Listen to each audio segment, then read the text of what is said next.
Hello, my name is Kai, and I am a bit of a rambler. I like to travel, learn, and tell stories.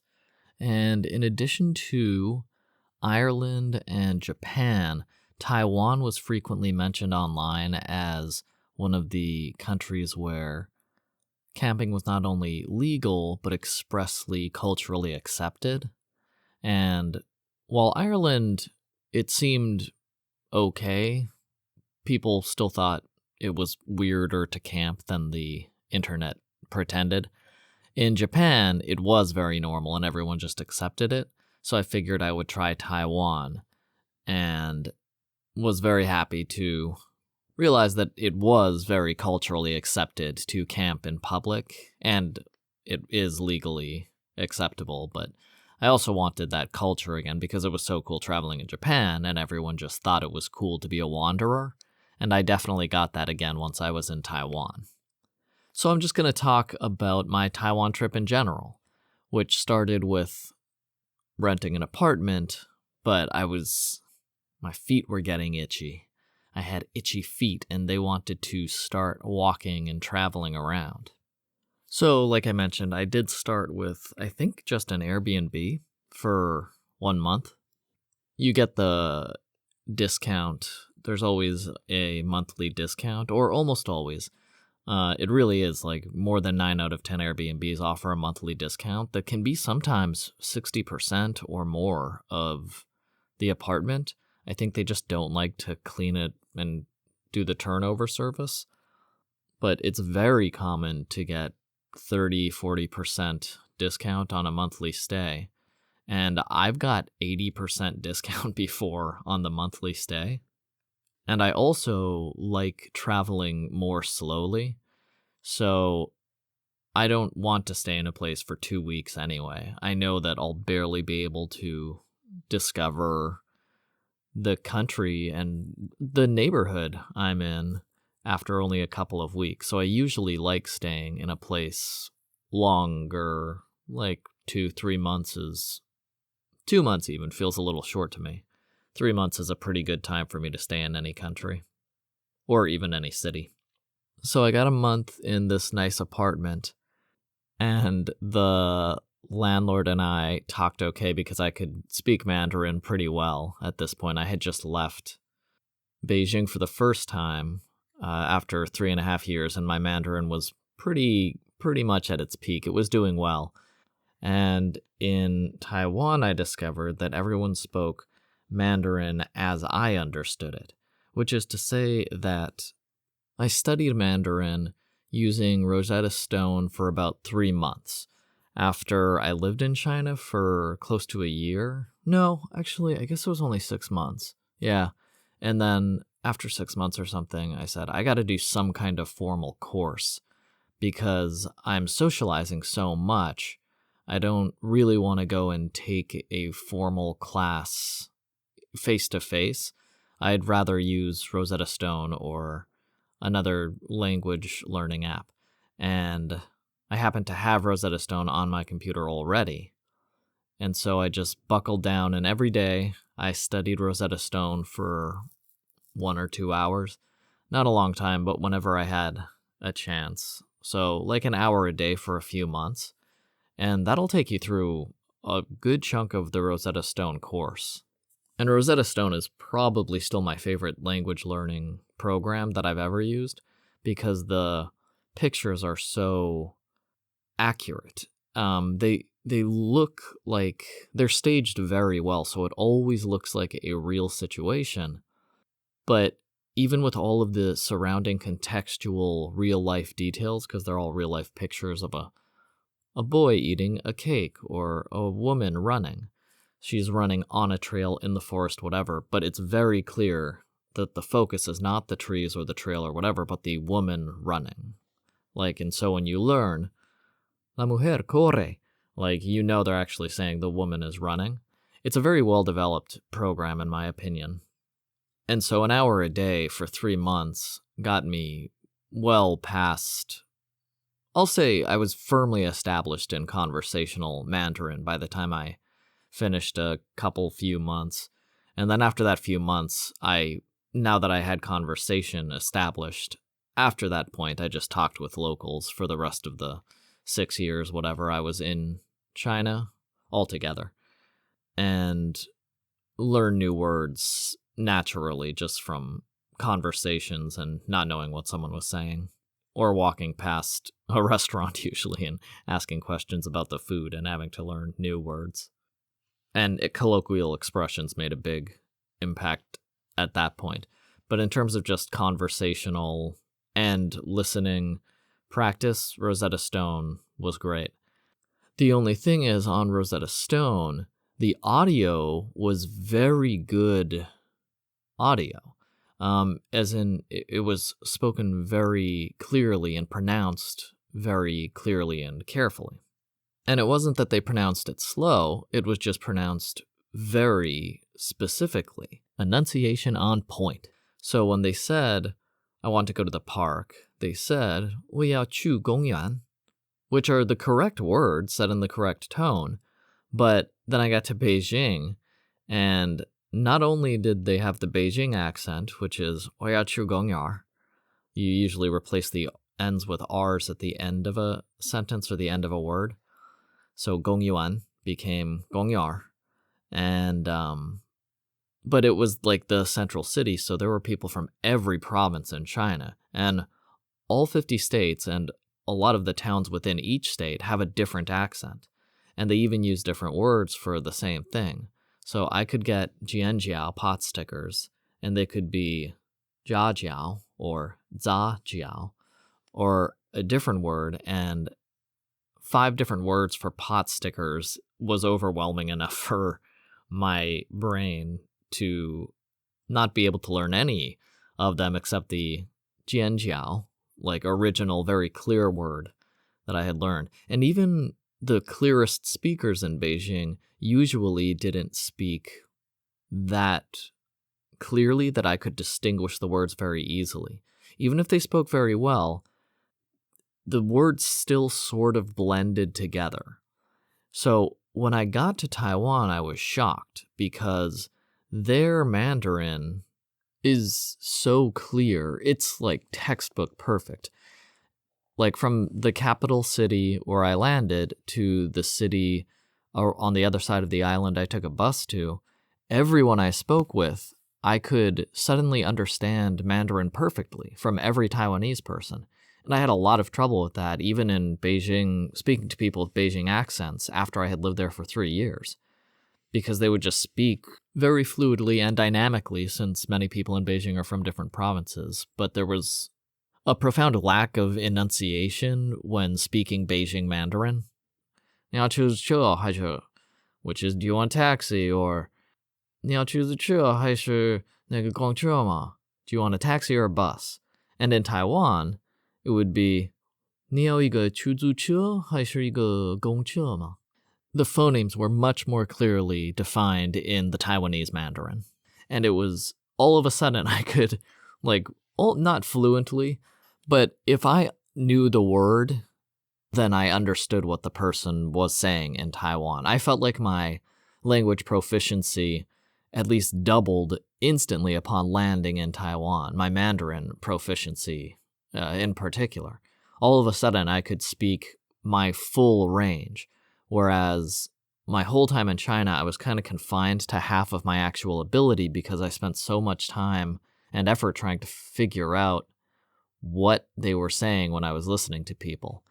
And all of a sudden, I landed in Taiwan and I could understand any word that I was passingly familiar with. I just recognized it because their Mandarin is so clear in Taiwan. It's so much like the textbook audio that I had learned from Rosetta Stone, or like Pinyin, which is the 4 tones written in English. Even if I had read a word in Pinyin and just knew the tone, I could recognize it because they spoke so clearly in Taiwan.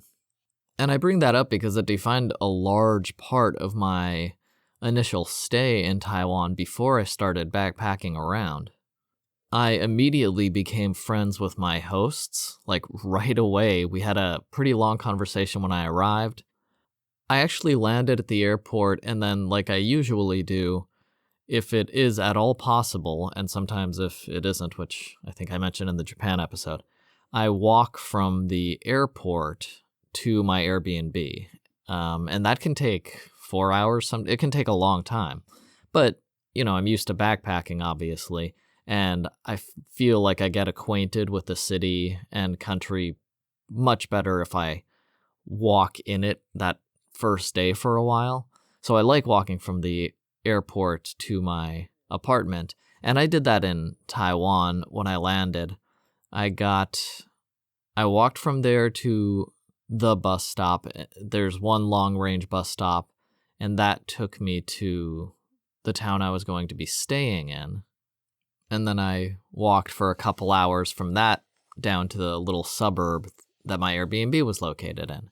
And I never had any trouble because anytime I needed to ask for directions, I could speak Mandarin fine with the locals and I could understand their directions fine. Even if it was like, oh yeah, you just go down here and then take the fourth right and then go straight ahead for like 2 kilometers, I could just understand them. Whereas if I had been in Beijing and someone started that, I would understand the first 2 directions and then my brain would get overwhelmed by trying to translate their accent and the blurred words that Chinese people tend to talk in, rather than the clear specific phonemes that Taiwanese people use, and I just wouldn't be able to hold it all in my head. Also, it was pretty easy to get down there. There weren't many complicated instructions. I just had to walk a long ways down the road. Just keep going straight. Okay.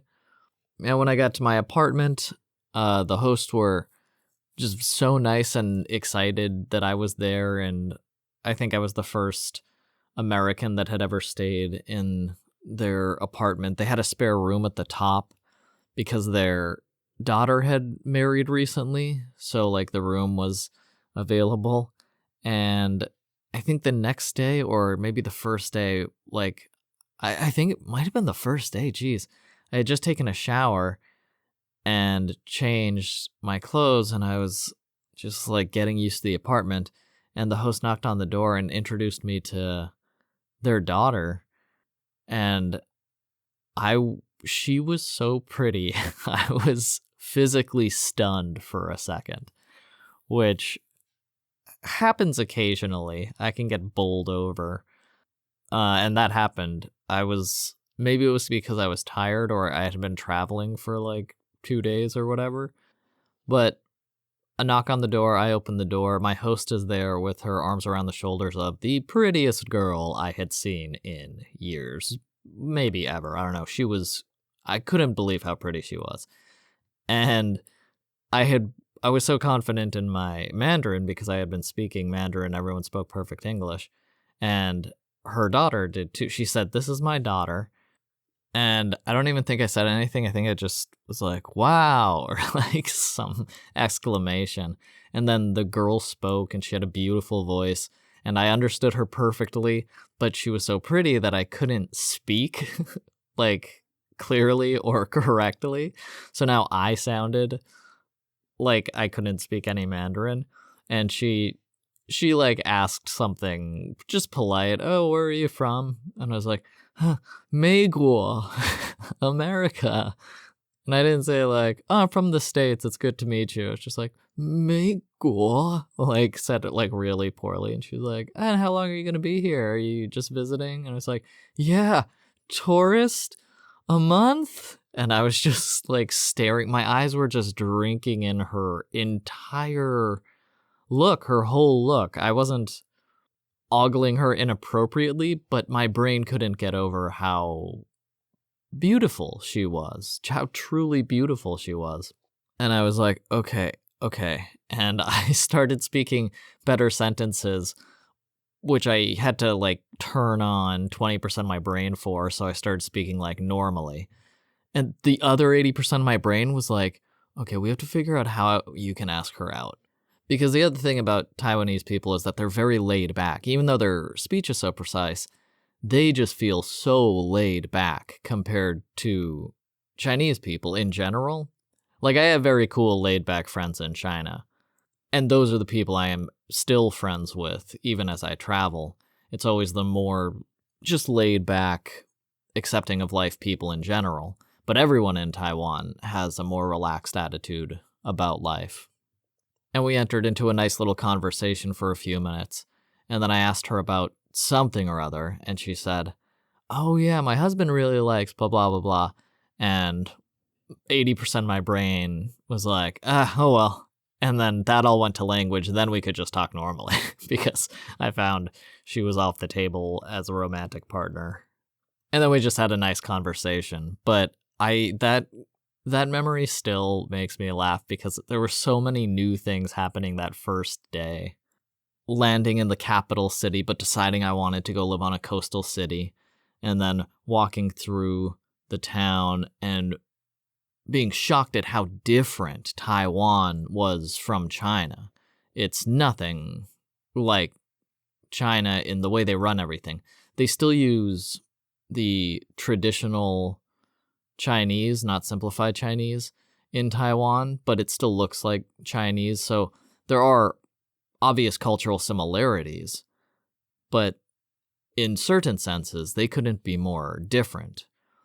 From the Taiwanese speech to their mannerisms, to the land of Taiwan itself. There was just so many new things, and then I had just taken a shower, and I was like, maybe I'll take a nap, and then the door opens, and I'm introduced to one of the prettiest people I've ever seen, and my mind was just in a blur for so long.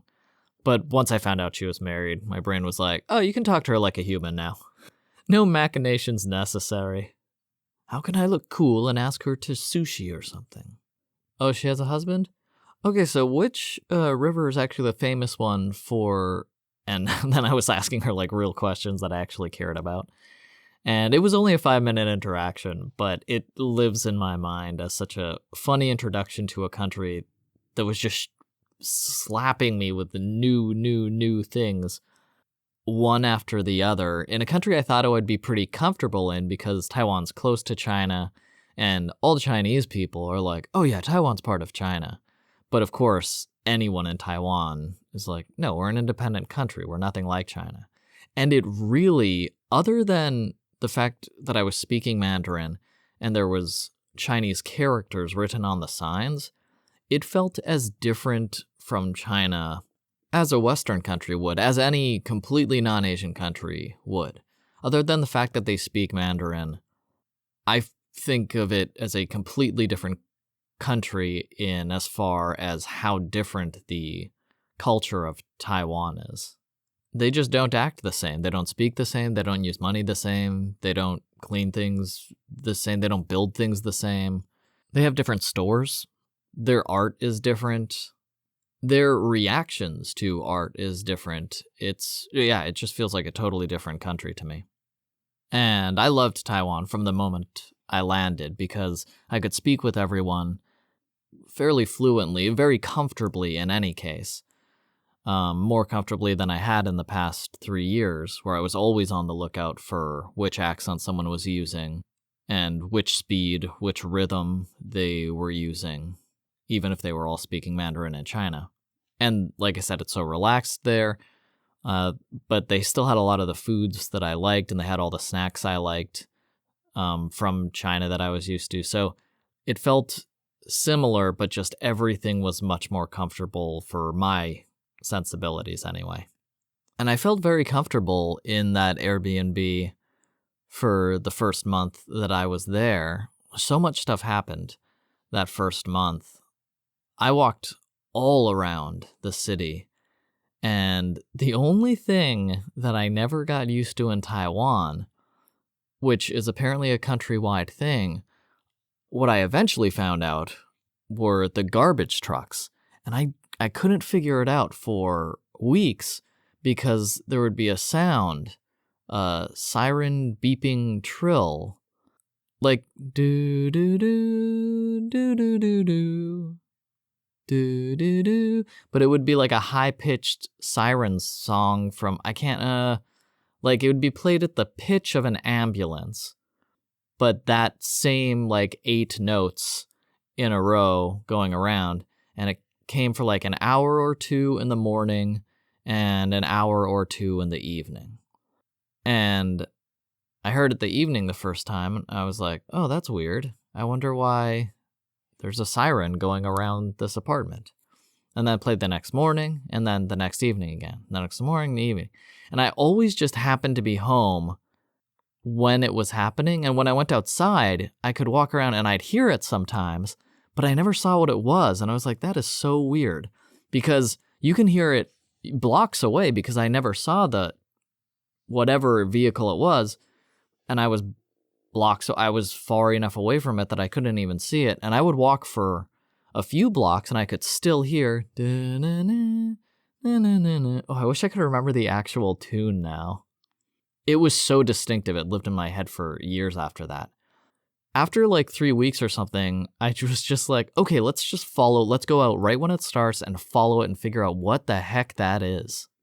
Because it was the only thing that really bugged me about living in Taiwan, that there was this weird sound for multiple hours every single day that for me kind of disturbed the tranquility, the otherwise perfect tranquility of my city, the town I was living in. And I went outside and looked around after I heard the first two, and I like ran downstairs, nothing on the street, and I walked down a block, and then I heard it again, but it was far away, and I like turned where it was. And I did that for 10 minutes or something, and then I finally heard it, and I just walked toward it. I was like, okay, it's definitely in this direction. And after a few blocks, I turned a corner, and it was clearly coming from this vehicle, which was a garbage truck. And that's how I found out that garbage is audio-based in Taiwan, garbage collection. So they play this very loud tune that you can hear from, I can hear from 10 blocks away very easily inside my apartment. Because once I knew it was there, I could look out down an alley and see the garbage truck 5 blocks away and just hear it just as if it was a block away, just very, very clearly. It's a very high, shrill tone. And yeah, and then I just had to live with that. And I never understood why they liked it, because other than that, Taiwanese culture is very, like, pretty quiet and reserved, and they, like, a lot of their life seems built around creating a tranquil environment and being calm. But for 2 hours in the morning, 2 hours in the evening, sometimes longer, you'll hear na na na da da da da da da, and you're not going to hear it as the truck goes by. You're going to hear it for the full 2 hours because you can hear it, like I said, from blocks away. And there are multiple garbage trucks driving around.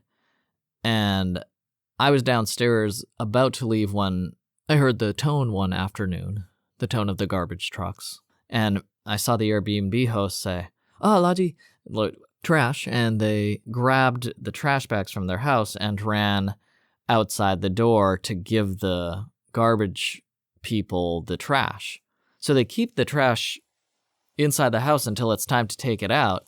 And every day you hear that tone. And if you hear the tone, you can run outside. And the tone means the garbage truck will be there soon. And you can hand it to the garbage people. So you can watch a garbage truck go around and a whole bunch of people will run out of the buildings and give the trash to them.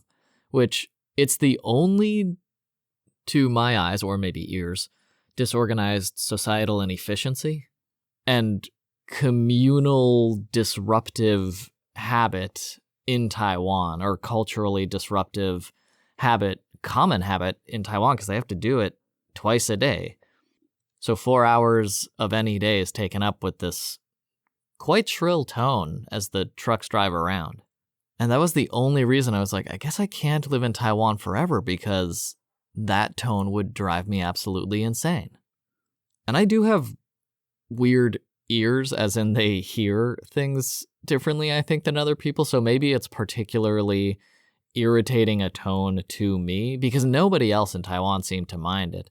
And they never went out when it was 3 blocks away or 5 blocks away. I could hear it very clearly, but everyone seemed to go out only when the truck was on their street.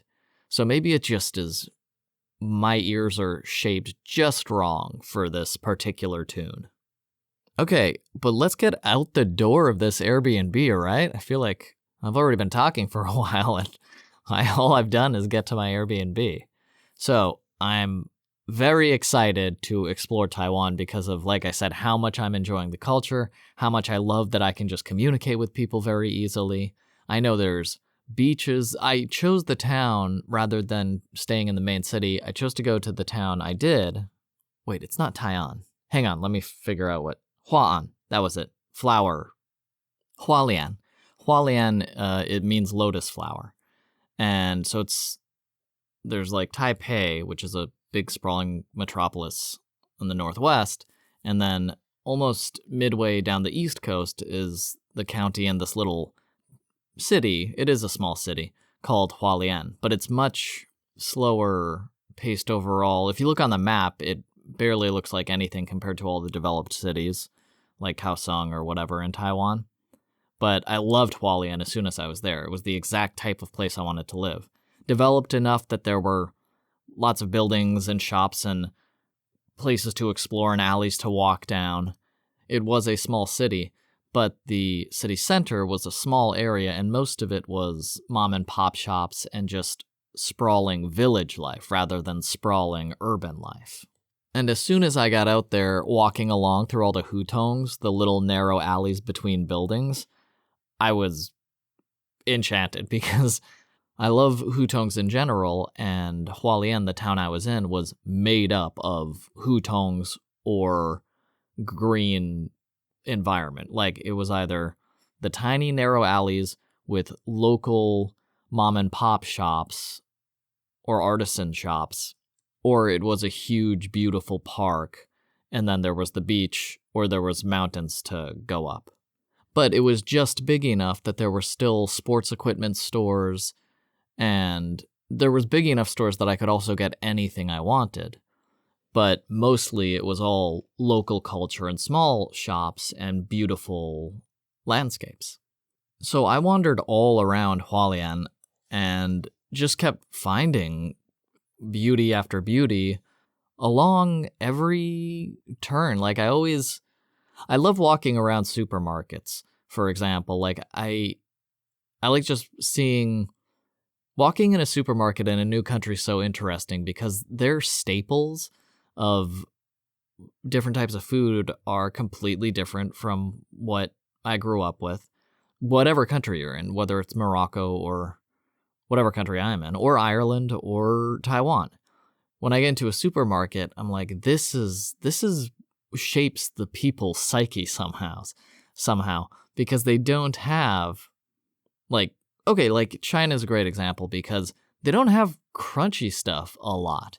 They like soft, squishy snacks way more than they like any crunchy snacks.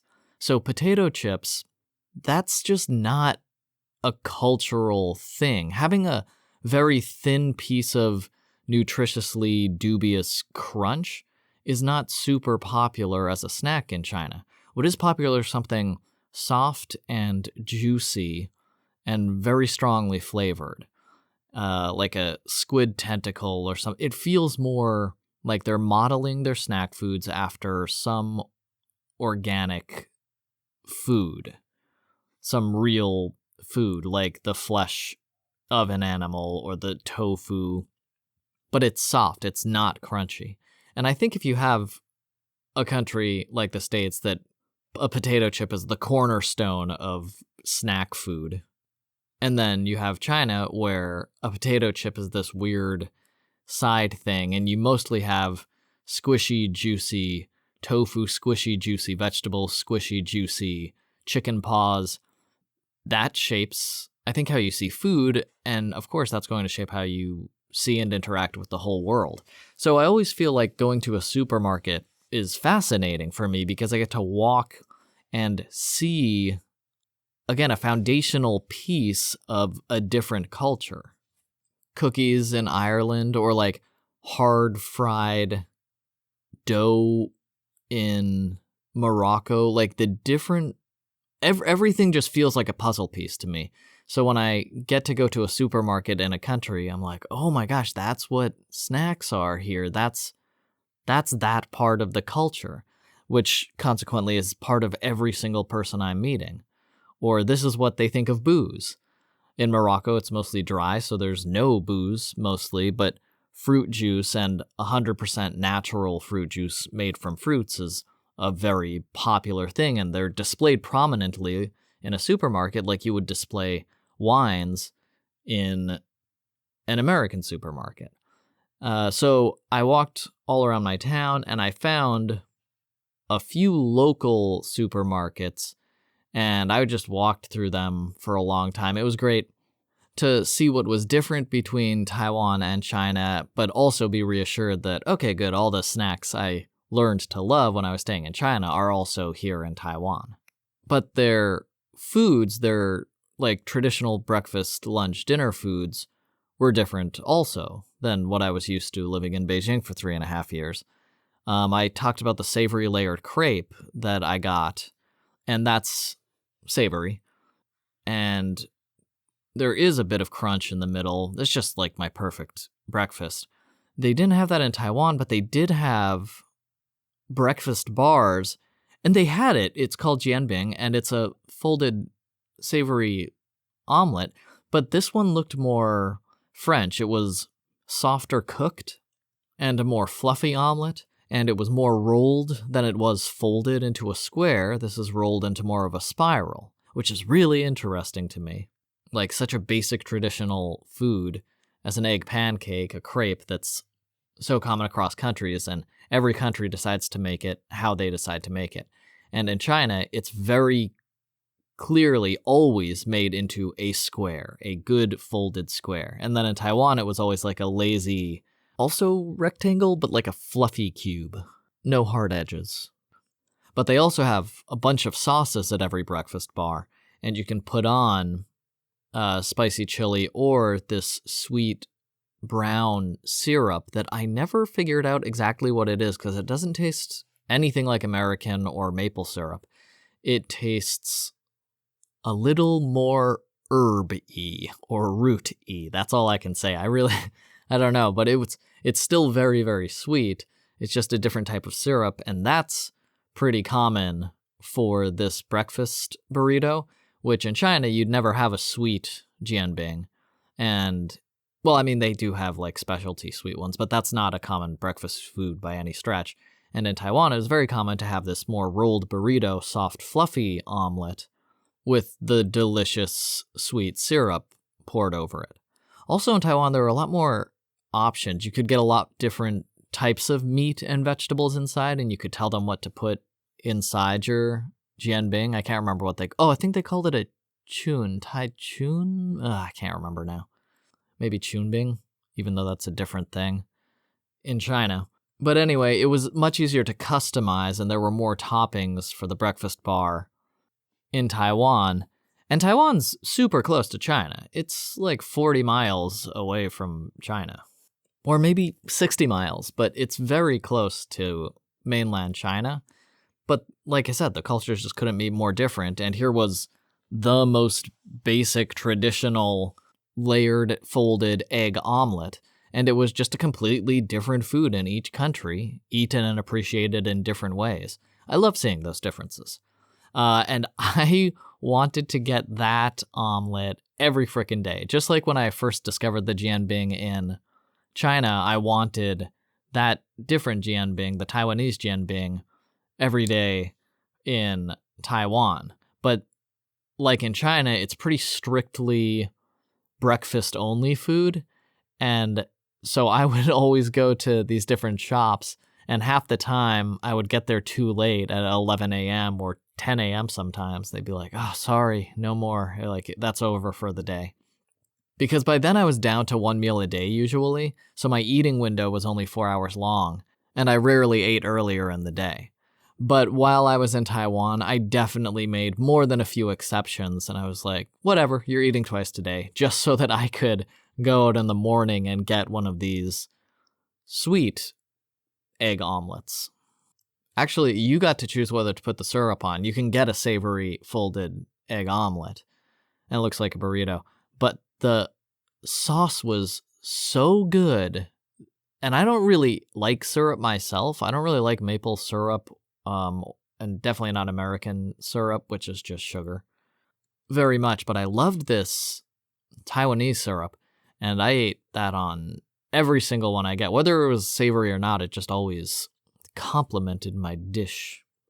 It was the rainy season when I arrived in Taiwan, which was another great thing because I love the rain.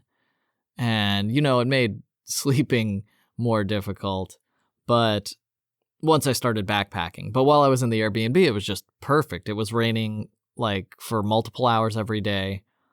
And it was never, well, it was rarely a pouring rain. It usually just was drizzling around.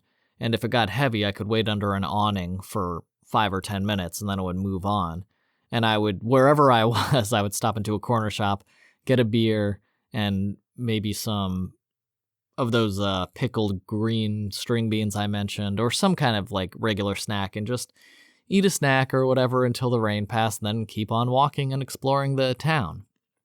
And the next thing I found that is probably my favorite aspect of Taiwanese cuisine in general are the Buddhist buffets.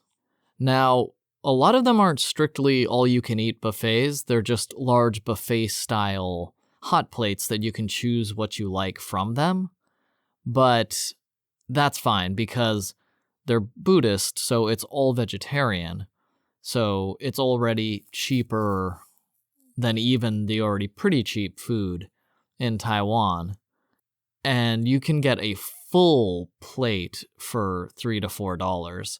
And I've eaten at a lot of vegetarian buffets. Like in Panama, they had a lot of vegetarian buffets. But I don't know if it's the style of cooking here or whatever. I don't know. Vegetarian buffet is not super appetizing. We're not in Panama. But the vegetarian buffets in Taiwan shocked me. Almost as much as meeting that epiphanically beautiful girl did that first day. I had a bite of the mushrooms that they cooked to taste the texture and flavor of meat. And it tasted like meat, both in flavor and texture, like the best stewed meat I'd ever had. And I actually had to ask them that first day what it was because I was so confused by my taste buds. And when they told me they were vegetarian and those were actual mushrooms, my mind was blown. It just tasted like the best mushrooms I had ever had in my life. So this particular buffet was maybe 3 streets over from my house, and I happened to come upon it. They're only open from 4:30 to 6:30 or something like that.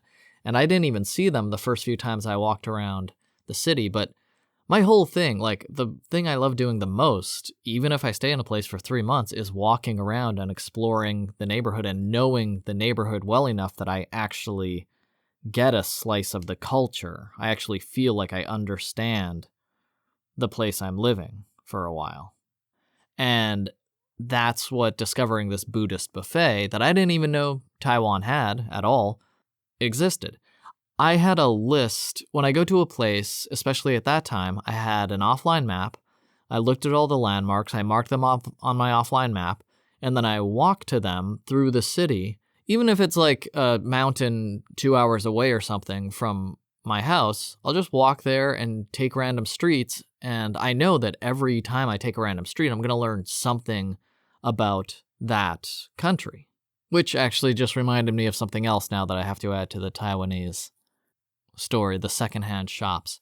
But anyway, that is how I discovered these Buddhist buffets, which once I recognized one, I was like, oh, that's what's been catching my eye around dinner time, because they're everywhere around Hualien anyway. Not everywhere, but they're pretty common. Every few blocks there would be another one. And they all say the same thing. There's what do they say? Cai, which means vegetable. Cai something. But there are all these different buffets. So you go in and there will be 20 to 30 different hot plates set up. And you can choose as much as you want from any of the hot plates. There's just a bunch of tongs there, and there's sneeze guards usually and stuff, but there's tongs and it's open, so you just grab as much as you want. And the mushroom dishes were amazing. They usually had like 5 different. The one I went to, my favorite one, was very small. There wouldn't be the room. Like the entire restaurant would maybe be the size of, I don't know, 1/2 of a squash court. It was very small. It was like 30 by 20 feet, maybe. And along one wall were all the cooks, and behind that was the kitchen. But the room actually that you could walk into was all the cooks right behind all of the hot plates. And then there were 4 or 5 tables against the other wall, and that was it. And that's the first one I tried also, and I was like, well, I don't know if there's selection. I don't know if I'll find something I like, especially if it's all vegetarian.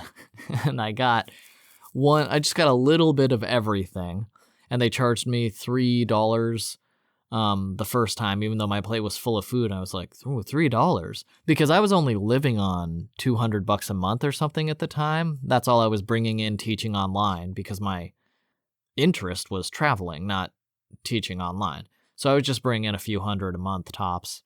And when I found out the food was only $3, I was like, well, that's something to remember. I wonder how it tastes. And then I ate the first, I'll call it like a steak mushroom, I guess. And I froze. My mouth kept chewing, but my brain froze. And I was just trying to figure out how they cooked a mushroom like that, because I had never tasted that texture of a mushroom before. What this flavor was, if it wasn't animal fat based, because it was such a rich, deep, complex gravy. My mouth is watering right now. I just had to take a pause. That the mushrooms are inside, and it was just the best thing I had ever eaten. And I mean that, like that became my favorite food. Once I started eating at these vegetarian buffets in Taiwan, that first bite of the shiitake mushroom, where I couldn't figure out the texture or the flavor or how they made any of it, I ate that bite and chewed it, and I was like, I could be vegetarian if this was the food I had. I could, maybe not the rest of my life, but certainly for an extended period of time. And I didn't become vegetarian because they had really good sushi in Taiwan as well. But there was no doubt in my mind every time I ate it. I was like, yep, I could just eat this. This is fantastic. I think they also had jidan, which they put sugar on in China, but they kept savory in Taiwan. Jidan is fried scrambled eggs with tomato slices mixed in and like stir fried. Oh my gosh, I don't think I put that in the favorite China foods, but that was one of my favorite China foods. Jidan stir fried. I put the jidan mian in there. But anyway, so I would get that and then these mushrooms, and I could eat that every day. I could eat that every day for an indefinite amount of time. I don't know how long, but if it was that place with those flavors and textures, there was nothing more rich that I was going to get from a cut of steak. There was certainly no deeper flavor I was going to get. The gravy that those mushrooms were inside, and not to mention the mushrooms themselves, had such a depth and complexity of flavor and a deeply satisfying texture, like they were cooked in a way that made them tough but chewy like meat. Easy to bite through, to the point that I never was like, oh, I sure could use some stewed chicken with this or stewed beef. I don't know. Yeah, that's a good comparison.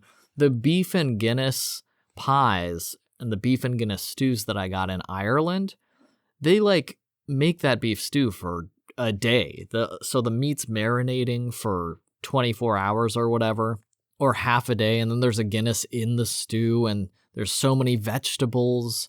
You know, there's carrots and turnips and onions and all that, and the flavor is so deep and complex. And I was getting all of that and more. It didn't taste the same, but there was such an insane complexity and depth of flavor to this gravy and these mushrooms. These mushrooms, like just sliced up shiitake mushrooms that I was having, that my first thought was, yep, I could be vegetarian if this was the food. And then I tried all the other different types of mushrooms because they cooked them in different ways. Even though I think like 3 of them were shiitake mushrooms, they were cut a little thicker for this first one I'm talking about that tasted better than 99% of steaks I've ever had. And the other ones were cut thinner or fried rather than stewed, and they all tasted very good. And then there were 5 or more tofu dishes, also prepared in different ways with different flavors. Everything was savory, though. There was no sweet prepared stuff. And then there was seaweed and lotus roots. They usually had lotus roots. So there was a whole bunch of different vegetables that you could choose from, and tofus and mushrooms. And oh man, everything I ate, I was just like, okay, so these are the vegetarians who figured it out. Like if vegetarianism was introduced with that flavor and that history, that tradition of flavor and texture behind it, no one would be making like the stand-up comedy routines would have lasted a month. They'd be like, oh, you eat plants? And then the comedian would have tried and he'd be like, all right, that's great. That's better food than a McDonald's hamburger. It's better food than like a $90 steak, like New York strip. It's so good. The way Americans talk about a filet mignon in movies where they're really playing up the delicacy of a filet mignon, which is just a soft steak, but you have to like pretend filet mignon is this fancy divine fare, is what this food actually tasted like to me. I ate it, couldn't believe it. I went back the next day, ate more, couldn't believe it again. And I have to mention, so at all of these buffets, you can get as much as you want, you pay for it. And even when I completely loaded up my plate, I was like, all right, I'm just going crazy. I'm going to eat all of their mushrooms like in this tray, which I couldn't. There was plenty, but I was like, I'm going to eat as much as I can. I still paid less than $6, less than $7 probably. I think the most I ever paid was close to $7 when I put a mountain of food on my plate. And then there would be 2 sort of coolers, the upside sports cooler size things. Oh, or just as often, large metal stew pots. And in each one, there would be egg drop soup usually, or the other one was miso soup. And I loved the miso soup with little chunks of tofu and high-dye seaweed in there. And you could just get bowls of that as much as you wanted. That was free. As well as free steamed white rice with your food, which was right next to those 2 coolers. So every buffet, you also had your choice of soup. Sometimes it was hot and sour stuff too, which I never really liked sour soup, and white rice. And I still think I was not doing any carbs at the time, so I was staying away from any sort of starches at all. But between the different egg dishes that these Buddhist vegetarians made, some of them had an array of egg dishes, like 3 or 4, and some of them didn't have egg dishes at all. I don't think the one I went to actually had egg dishes, but at this point I was just eating proteins and fiber. So I was just eating vegetables and meat for the most part. So when they did have the Sihong Shijidan, the fried tomato egg stuff, I would get that and I'd get a bunch of these mushrooms and just live in bliss for as long as there was a scrap of food left on the plate. And sometimes it was so good that I got a second plate after I ate the first one. And you can tell from my voice, but I would marvel at how good this food tastes. I can't believe I've already hit 50 minutes with this podcast. That's crazy. But I cannot explain as completely as I want to how much I enjoyed these Taiwanese vegetarian buffets. If you ever get the chance, try them. They make the food fresh every day. It was consistently mind-blowing for me every single day. And not all were created equal, I'll say that. The one that became my favorite just happened to be the first one I tried, but there's not a bad one. Like, I never went to one that was like, they don't have anything I like. All of them had some amazing mushroom dish, and all of them had some amazing tofu dish, and most of them had 1 or 2 great egg dishes, and they all had the miso soup right there. So whatever it is, you're still paying $5 for a great meal. But the mushroom dishes that my favorite one in Hualien were transcendent. They were unparalleled by any food I had ever eaten. And I guess I was eating eggs some of the time, but I mostly became vegetarian. All of my main meals were vegetarian. They had raw meat shops there where you could get like hong xiao rou, which is like a soy sauce braised marinated pork or beef. And I really like niu rou mian, which is like a beef noodle soup. But it was, I don't know, $6 a bowl for beef noodle soup in Taiwan. And I got it once just to see, and it was good, but it was beef noodle soup. And the depth of flavor, which is very deep and strong and delicious, was nothing compared to these mushroom dishes, and I could get way more food at the vegetarian buffet and way more variety. It wasn't just one bowl of soup. I could get 2 different soups as much as I wanted, and the rice if I wanted it, and they had, soy sauce and pickled vegetables to put on top of the rice if you wanted it. And then the actual foods, I could choose from 5 different mushrooms with 5 different sauces and all the different egg dishes and the lotus root and the other green vegetables. There was just so much variety, and every dish had such a depth of flavor. Oh my gosh, it makes me want to go back there so bad. That I never stopped going. I lived there for 1 month. I discovered that Buddhist place after 5 days or maybe a week. I went there almost every single day after I realized they were open from 4:30 to 6:30 or whatever, 4:30 to 7, I don't know what it was. But I went there as soon as they opened for dinner most days because I wanted to get there right as the food was the most fresh. And I usually did. And even when I got there at 7 and it wasn't fresh, it still tasted better than 90% of the food I'd had in my life. And I went there, for the entire time I was at the Airbnb, I would go there pretty much every day. And I was only eating once a day. So that was, I did go largely vegetarian. I'd say I ate vegetarian maybe, let's say most of the week. I don't know, 5 days a week I was vegetarian. And then on the weekends, I might find some new restaurant with hong xiao rou or hui guo rou. And I'm really curious how they cook different hui guo rou because twice cooked pork is a very difficult dish to make correctly. And even in China, I don't like 8 out of 10 of the twice cooked porks. Some would say 4 out of 5. And so I'm always interested how they cook it at different places. But 5 days of the week, I was just eating I was just eating mushrooms, tofu, greens, some vegetables, and then miso soup. And I was more satisfied with those vegetarian meals than most meals in my life. I was completely satisfied after one of those meals. And I never felt heavy because it was all vegetables, so my body had way easier time processing them. The vegetarian life was so easy to see because, my stomach's running perfectly. I don't feel heavy after I eat. The taste is amazing. I'm still very active afterwards. It was so easy to be like, yep, I could be vegetarian if this was the food.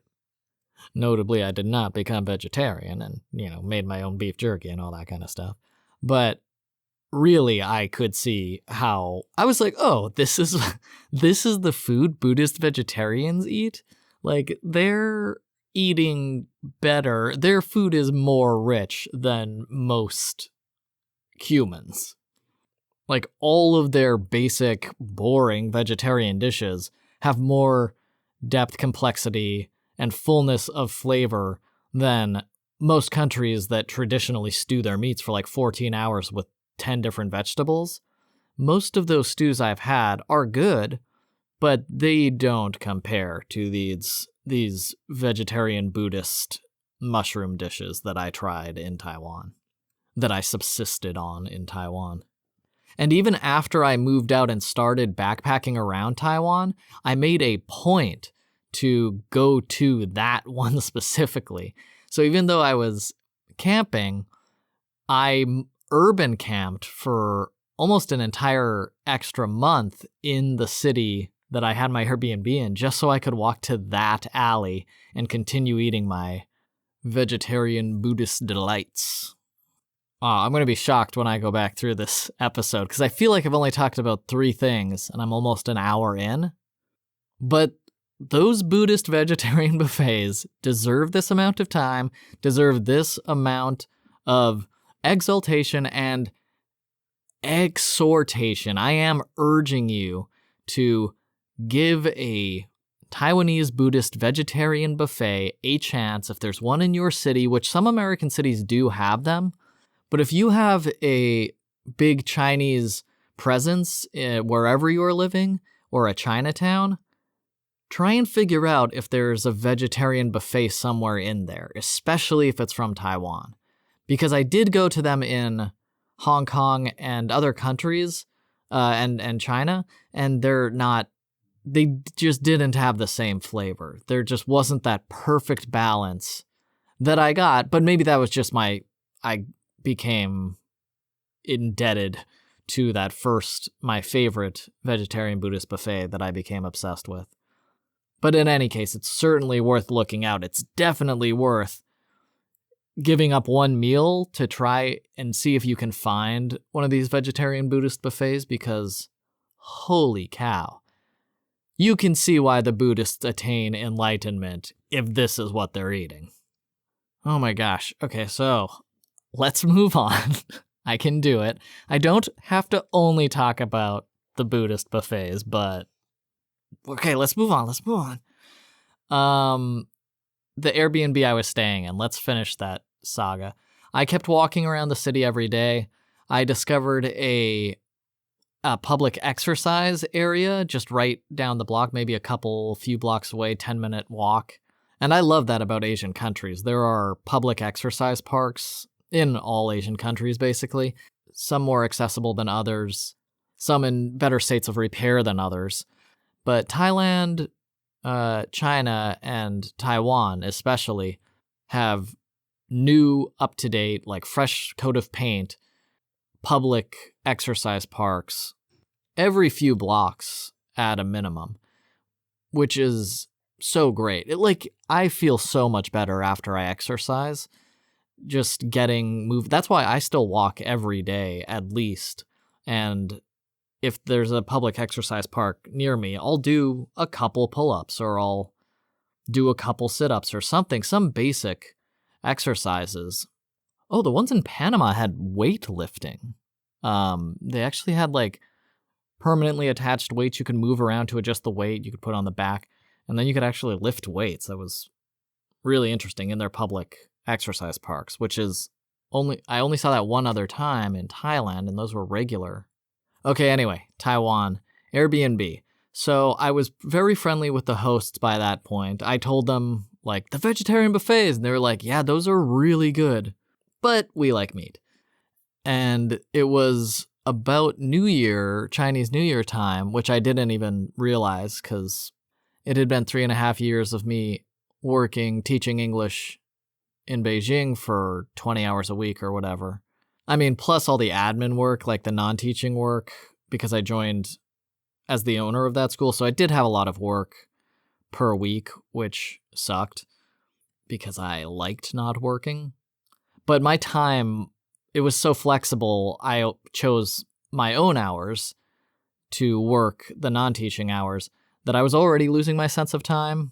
And as I'm sure you can tell by this point in the podcast, I basically have no sense of time anymore. So I didn't even realize it was the new year, new Chinese New Year.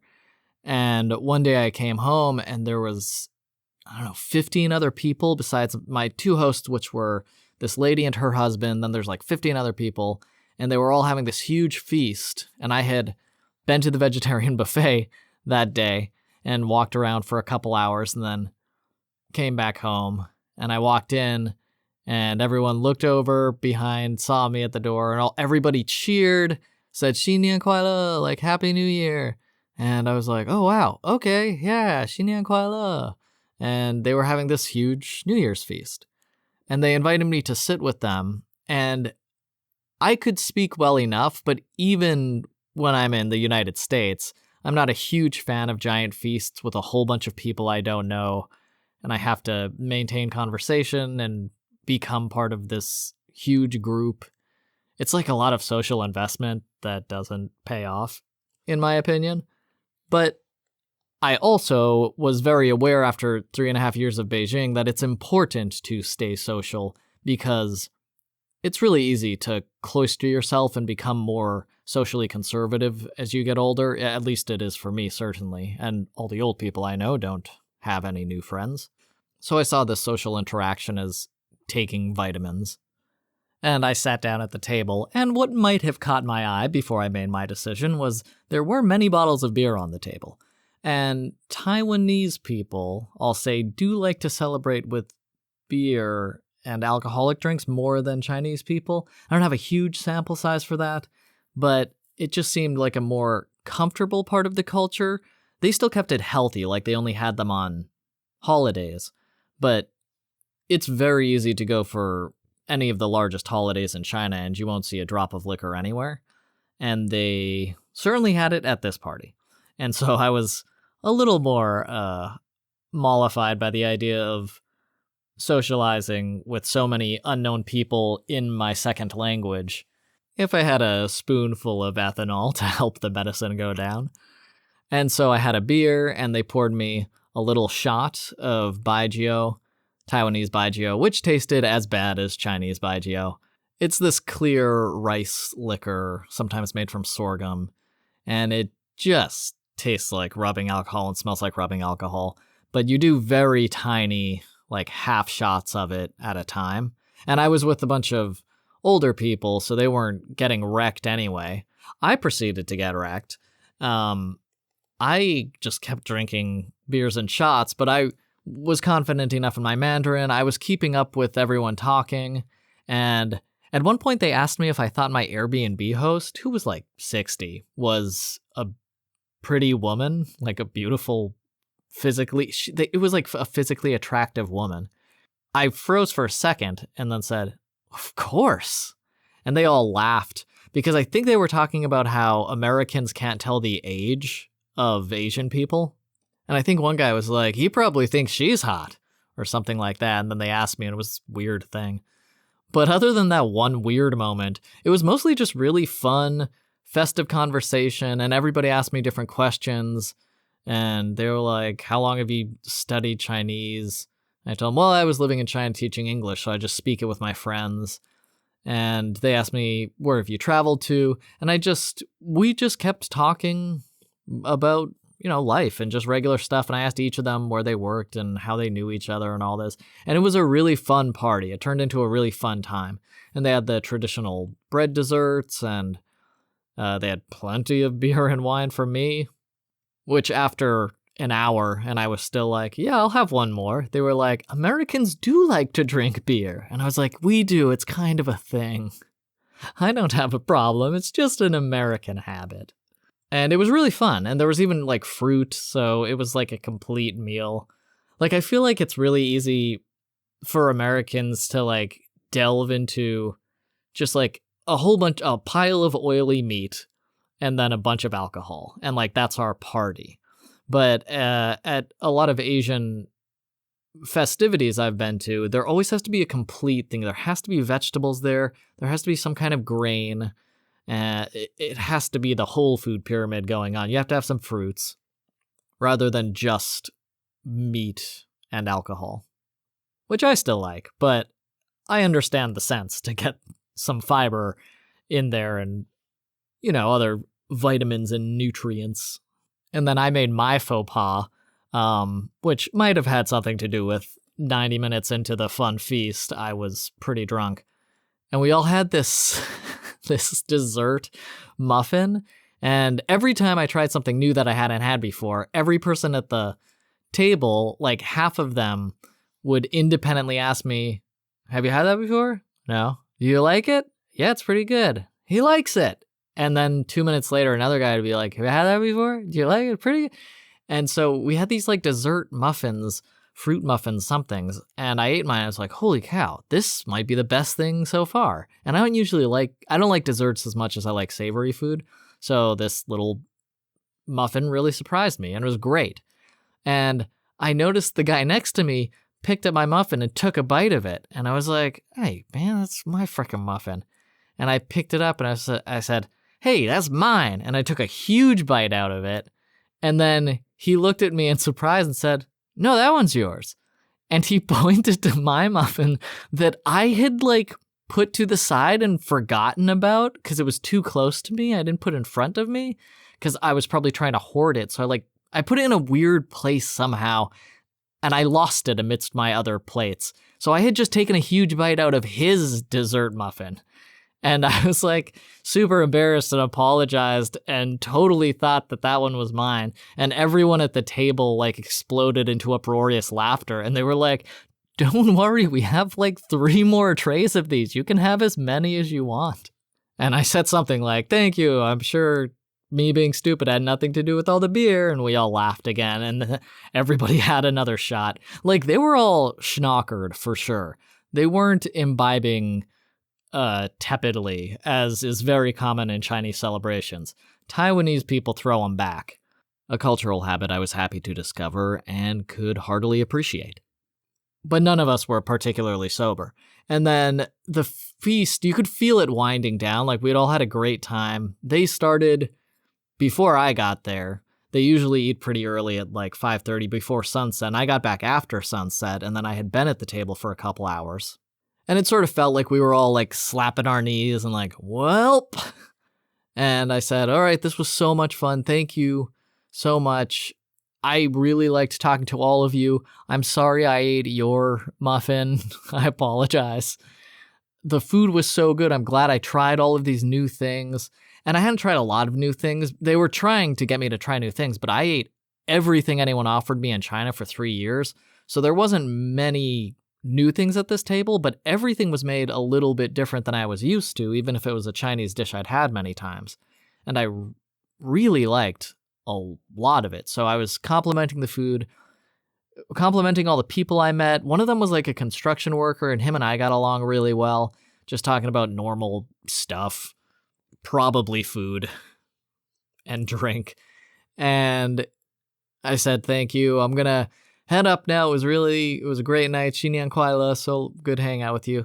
And when they saw I was getting up to leave, everyone was like nodding along with my farewell speech. But when I started to get up to leave, everyone, all like 17 people at the table. Also, the room wasn't big. So this was like a maybe 2-meter wide table. Maybe. I don't even think it was that wide. And there's 17 chairs around it, with completely covered in like 30 different dishes for the New Year's feast.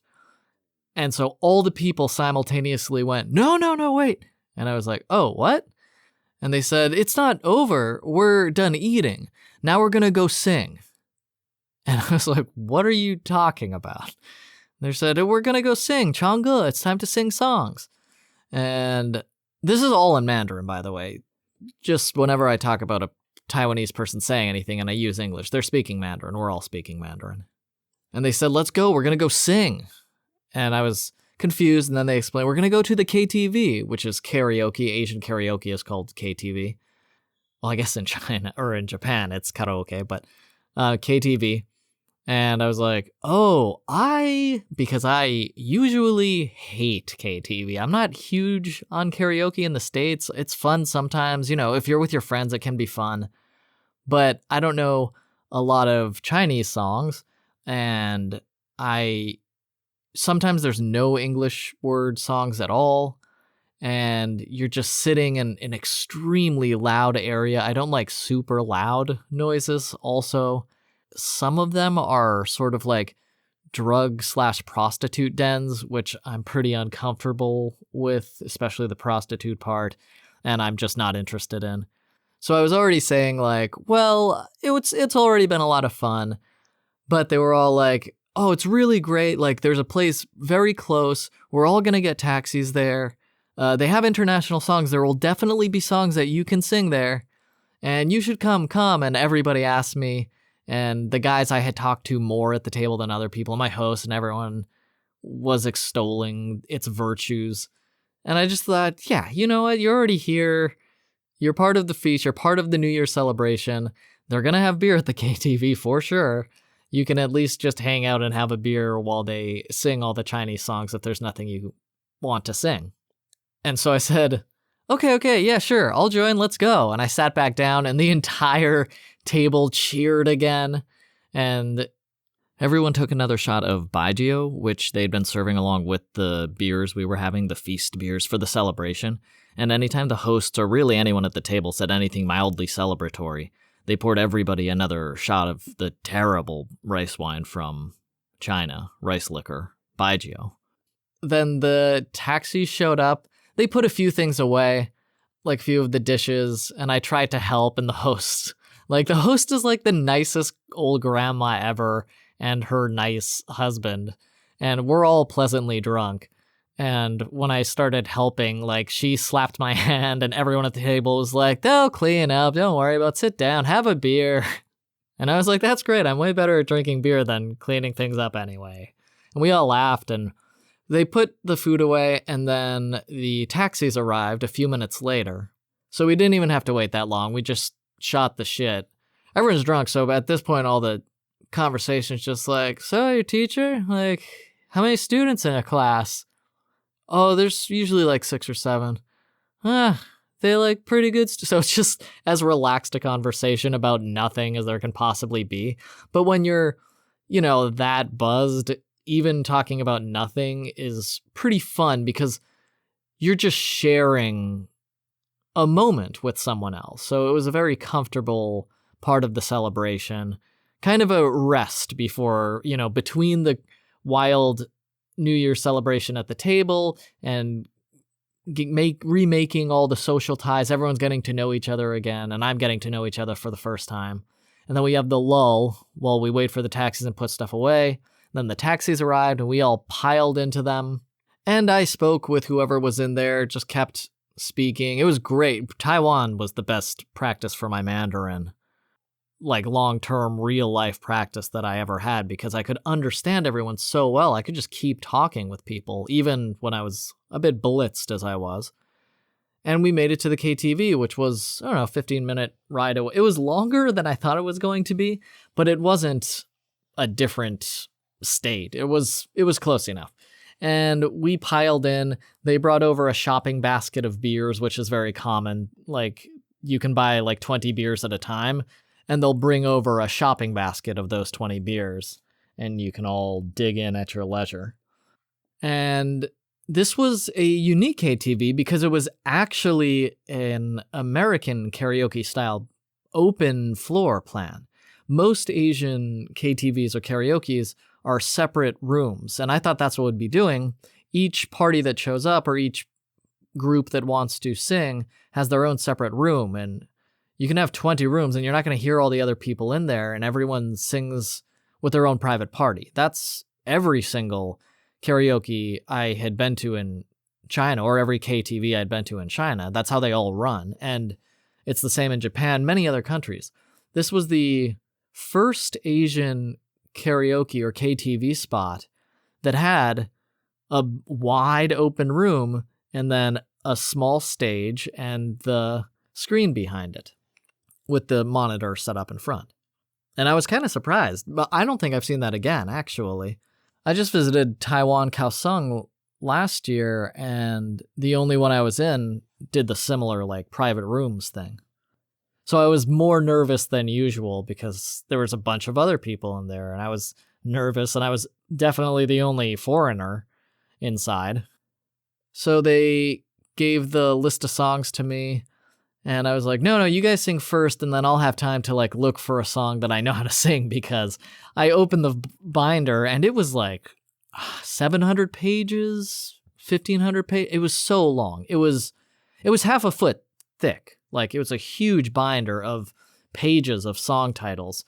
But I flipped through the first, I was like 90% of them, much more than 90%, were Chinese-speaking songs, and I saw at the end there were a few pages of English-speaking songs, literally a few pages. That's still like a couple hundred songs that I could go through, but I was like, it's going to take me a while to find one I actually know how to sing, and I'm comfortable singing, so why don't you guys go first? And they said, okay, and they had the woman who was my Airbnb host go first, and she immediately chose one of the songs, and she started singing, and I just flipped through.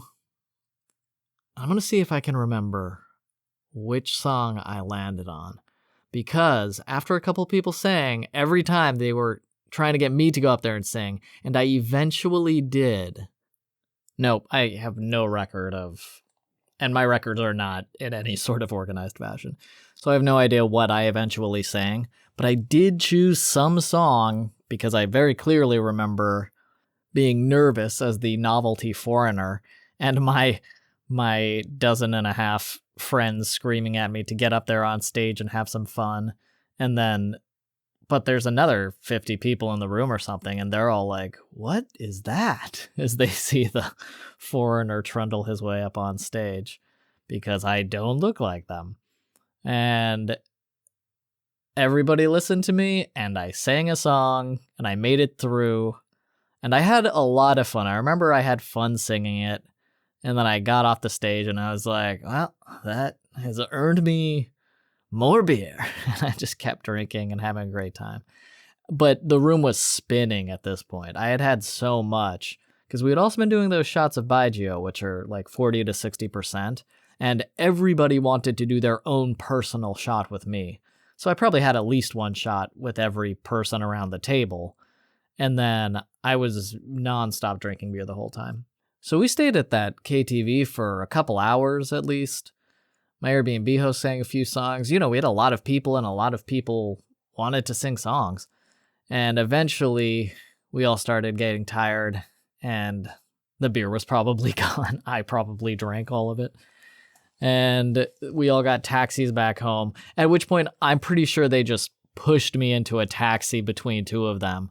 And we made it back to the house, and I passed the F out. And I remember passing the F out.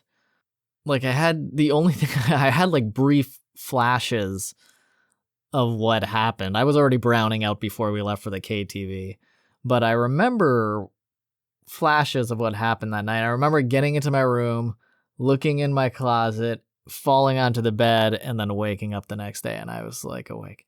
And I was like, wow, I made it. What a fun thing that was. And it wasn't until the end of my stay there, so it was another like 2 weeks or something, that I was looking and making sure I had cleaned everything and everything was nicely cleaned up. And I looked inside the closet, and I suddenly had this weird vision of holding a pillow in front of my face. And I saw there was a pillow in the corner of the closet, and I picked it up and looked it over. And this is gross, there was dried vomit on it. And I had another flash of vomiting on the pillow. So I had a pillow. So that flash I remembered of opening my closet 2 weeks before, after the New Year's party, I apparently picked up this nice little throw pillow that was in my closet, barfed just a bit on it, not a lot, and then put it back in the closet and was like, ugh, and went to bed. And then it dried on the pillow, and I frantically washed it off very thoroughly and wringed it out as best I could, and then left it there, and I think it was okay. But I was too embarrassed and didn't tell any of them about it. That was the most horrifying thing I had ever discovered in my life. I was so embarrassed that I had done that, and then completely forgot about it and just let a barf pillow be in my closet that I never used in that closet for 2 weeks or something, 2 more weeks. And I think I had put the pillow like face down so that the barf wouldn't soak into the pillow, and the top was a synthetic weave of fibers. So I don't think it got into the pillow. There wasn't even a smell anymore when it was all dry. And I just washed it as best I could. It looked fine. Damp. Look, I don't come off well in this story. I'm well aware. I'm just sharing what happened. And I cleaned the cabinet itself that it was sitting in. And that was the only thing in it, so I don't know if they ever looked in that closet, but they were probably going to look in it after I checked out. But in any case, I washed it as well as I could, and then I left with my tail between my legs. That's not true. I was just kind of embarrassed that happened. And I actually believe I told my Airbnb host I was going to start backpacking around Taiwan. And I was going to spend a couple weeks around their town, first backpacking and camping. And then I was going to camp and backpack around the rest of Taiwan, the island. But really, I was just planning on urban camping around that town because I knew there were so many things I hadn't seen. I have so much more to talk about on that trip, and I'm way, way into Taiwan already. So this will be my introductory Airbnb episode to Taiwan, I guess. And then I will talk about the backpacking adventures next. That's a neat little segue. So, sorry to end with a barf pillow, but that was the last thing I did in that Airbnb. Frantically cleaned a pillow, dried it as best I could, and placed it sneakily and quietly and hopefully unobtrusively inside a cabinet where no one would notice it until it completely dried. And then I strapped on my shoes. I was still wearing shoes instead of sandals at that point, instead of DIY sandals. Thanked my hosts profusely, and they were like, if you ever want to stay here for free, if you're walking around and don't like camping, come back. You can stay here. We love having you. It was so nice having you. Have a great trip. And I thanked them 100 times again, and then I walked out that door into my first backpacking trip, maybe? That might have been my first backpacking trip. I think it was the first time I camped outside long term anywhere was Taiwan. And then I think Ireland was my first time walking between cities. No, but Thailand. Boy, not going to remember that. Anyway, I'm pretty sure this was my first time actually backpacking in any capacity was in Taiwan.